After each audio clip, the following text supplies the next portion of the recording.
Yeah, hi all, hi YouTubers. This is part two of the lift up drawbridge. Uh, Part one was, well, originally for my children.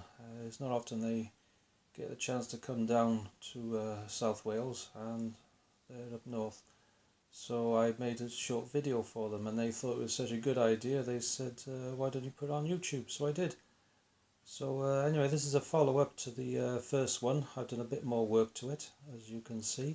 I put in the panels on both sides and secured them. So just show you around there. So I've got the panels in, and that completes the baseboard for the railway. So originally, when I wanted to put a railway in the garage, I thought to myself, well, I'd like to get as big as possible a railway as I could. So the largest I could have just filled the entire room with a railway, which is 12 foot by 8 foot. Once I thought of that, I thought to myself, well, how am I going to be able to get in the centre?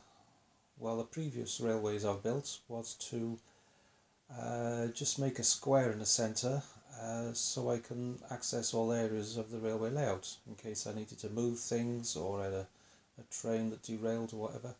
But as I'm getting older, I thought, well, see how about devising some way of having a lift up or a pull out, sliding drawbridge. So this is what I've done. YouTube is great.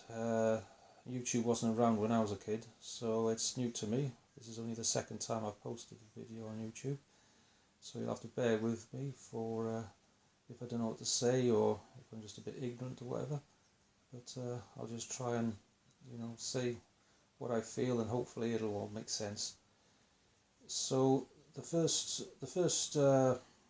thought I had was to have some type of lift up panel, obviously by the door, because there's a door there right in front of me. I wanted something that would either lift up or give me a way in to the middle. So I thought, well, it just needs to be wide enough for me to go through. So it's about 24 inch, well, it's about 18 inches wide. It is, however, 24 inches in the middle. As I just pan around and I can show you how wide it is. A little bit wider than the drawbridge. So I'm standing in the centre looking outwards, and the drawbridge is in a closed position. Now you can see how close fitting it is. It is snug fitting, perhaps it's a bit too close. I didn't want too much of a gap, because obviously the railway is going to go straight across it. That's the general idea anyway. So yeah, it's made of plywood with 3x2 strengtheners underneath. The hinges, however, is important. On the drawbridge, it's important to have the hinges raised above track level, either by a quarter of an inch or so. If not, you'll find out when you lift the drawbridge, the two rails will meet and crush each other.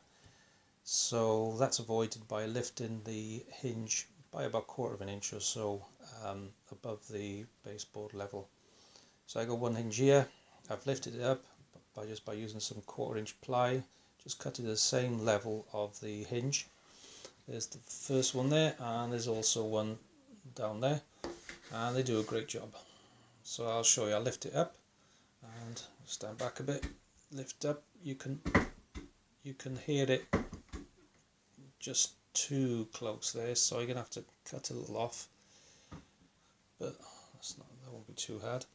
So you can see underneath there's two lengths of 3x2, just to give it some weight and some support. And if I go through, there we go. Stand on the other side of it. So I'm standing at the entrance, and if I put it down, there we go. I'm gonna have to. It is a bit too snug fitting, as you heard, but it does a great job. It is quite sturdy, it's solid, it doesn't bend or buckle or twist or anything. So in the up position, what I've done is just put a little slide bolt so I can hold it open. Nothing special, just a slide bolt, and then that holds the bridge in place.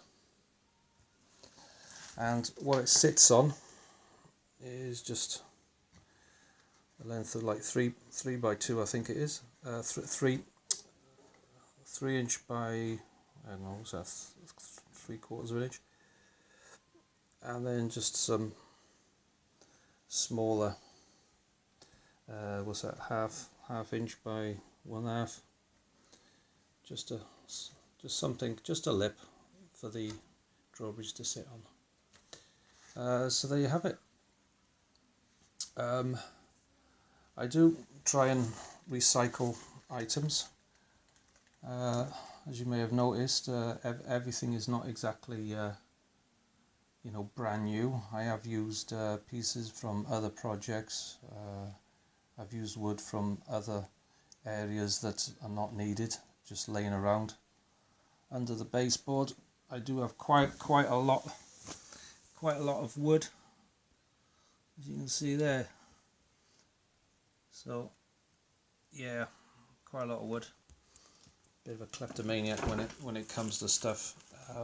I do try and recycle stuff. I don't see the point of just throwing good wood away. I do try and recycle stuff. Keep costs down. Even, for instance, there, I've even kept the sawdust from the bench saw. And perhaps I'll show a video later of what I actually do with that sawdust.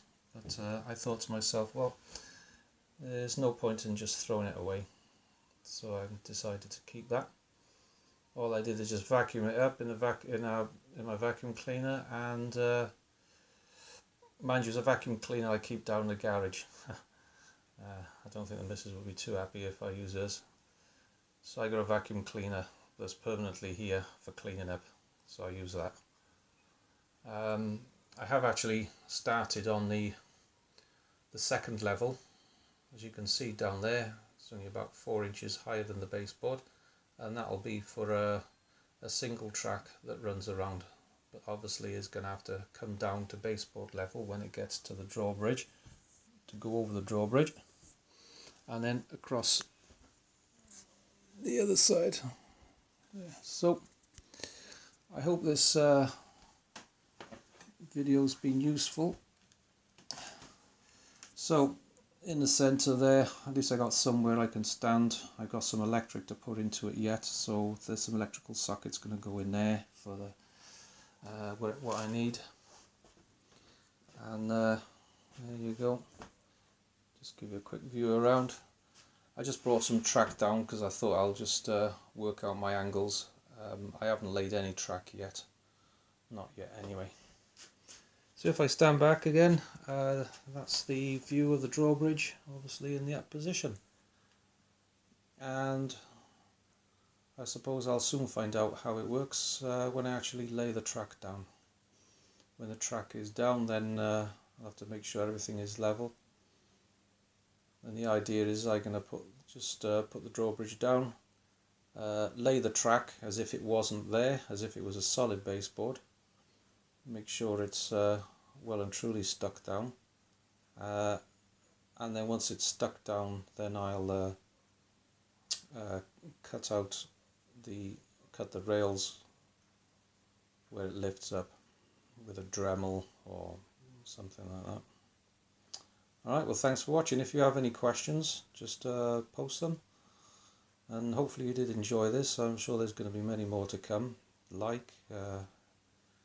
If you've got any questions or anything that you think that I might benefit from, just give me a shout. I'm always open to suggestions.